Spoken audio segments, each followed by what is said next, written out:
Uba George Lingdo MLA ke Seng Trinamool Congress ulakhat ikipait ba ke jilla ban Krishan lang ke TMC halor ke jing pendrung ke tien khasi bat garo ha ke khnet ke bapra jo ke riti sanchar jo kari India uniu MLA ke umroi ulakhat kumne hadian bu MP ke Trinamool Lok Sabha usudi Bandopadhyay ulara ekamat ha parliament ha ka artarik unailar ahaja arpuar bandawa pendrung noi ke tien khasi bat garo ha ke khnet ke bapra Kajing ra jong ke parti Trinamool Congress ya ka isu ni kamat jong ka khasi pendung ya ka ketin khasi baktin garo ha khnit ke bapra kalong ke bampat jujia menu hapo ka history jong ke parti ke jungi kadang deksen ke bedingkong bakru ke national party ke dara hadu ke ni ka kerdan ban keren na ka bantaban pendung ya ka khasi bak ka ketin garo ha ka khnit ke bapra Kawai kalong ba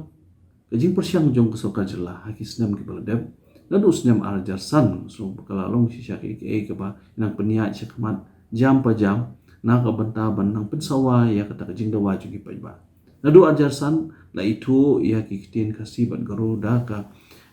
Sarkar Meghalaya kumki associate language ani kumki ki kitin ki bala penun kam ha kajela ke jungi hakikot kisla ke bengitho haki office rekam jong sarkar hi brokoi nani haki kam ki brand ki meeting ki per ki benglaman pelong tela itu ini ki arti tin na rusne mar jasan dedin ketu bat shwa jong keturu ini baro ketika jing tresitom jong ki bri ki bathokot ki bri ki no senyang sya ketok ke puli bat jing pen kam tam ya ke tin khasi bat garu ha ke jela ke jungi te yang dapat ka sawandu ketu ke jing rai po ka assembly usna ma aja ka pra manang pen skembor isu ya ke jing dawa jong kipai ba ban pendung ya tin kasi ban garu apo ka khanet ka pra de hading ketu peten na kaleng juga parti ke Trinamool Congress nga lech du Delhi nga pensawa nga ra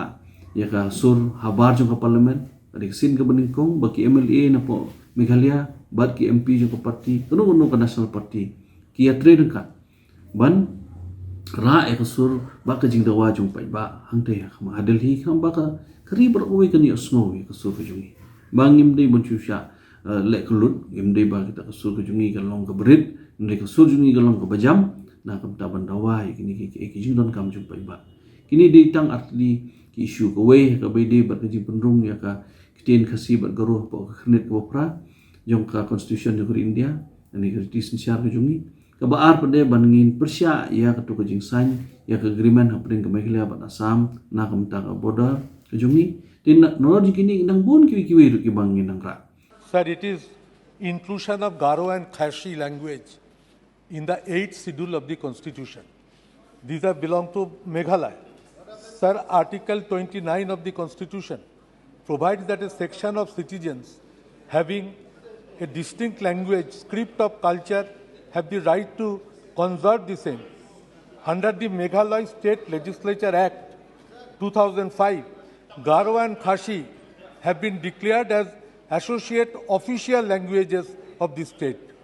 Kharsi is an Afro-Asiatic language spoken primarily in Meghalaya and in the hill districts of Assam. Garo is a Tibeto-Burman language of the Boro-Konyak-Jingpo group closely related to Bodo. It is primarily spoken in Meghalaya, Assam, Tripura, Nagaland. According to the census 2011, there are over 13 lakh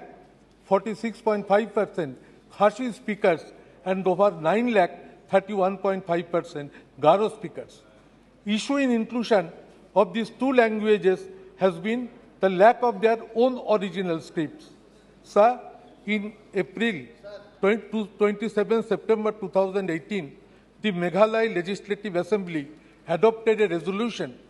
to petition the central government to include the Kharsi and Garo language in the 8th schedule of the Constitution. We urge the Union government to take cognizance of the